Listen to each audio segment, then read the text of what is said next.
प्रियाताई ह्या पहिल्यापासून भाजपच्या पदाधिकारीच आहेत. त्या जिल्हा कार्यकारिणीवर होत्या, नंतर त्या जिल्हा परिषद त्यांनी भाजपच्या उमेदवारीवर लढवली, निवडून आल्या आणि आम्ही त्यांचं नाव भाजपच्या म्हणून आम्ही त्यांचं नाव पुढे केलं. त्यामुळे आम्ही काय सेनेचं कुठं काय हे करून फोडून केलं असं नाही होत.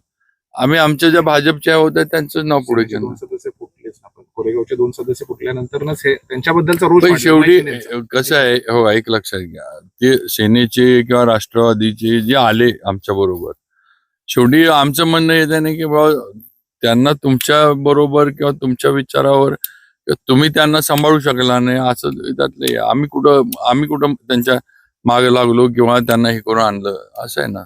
आगामी निवडणुकांमध्ये शिवसेना आणि राष्ट्रवादीला बीजेपीचा धोका वाटतो म्हणून बीजेपीला नाही असं काय नाही, असं काय ना. आज राज्यसभा सगळ्यांनी मिळून हे केली, तर विधान परिषद आहे. आपल्या जिल्ह्यामध्ये नाही असं काय नाही. आता आम्हाला तर काय राष्ट्रवादी आणि सेनेचा धोका नाही वाटत.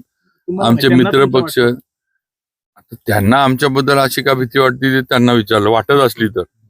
पण मला नाही वाटत. आमचे पालकमंत्री एकदम ताकदीचे आहेत. शंभूराजांच्या नेतृत्वाखाली जिल्ह्याचं काम चाललंय आणि आमचा पालकमंत्र्यांवर नक्की विश्वास आहे. तुम्ही मिठी मारली नाही, फक्त मिठी मारू शकतो असं म्हणाला होतं. नाही, मी म्हटलं आमची तयारी आहे. त्यांनी म्हणजे थोडं त्यावेळेला जरा अंतरावर ठेवलं.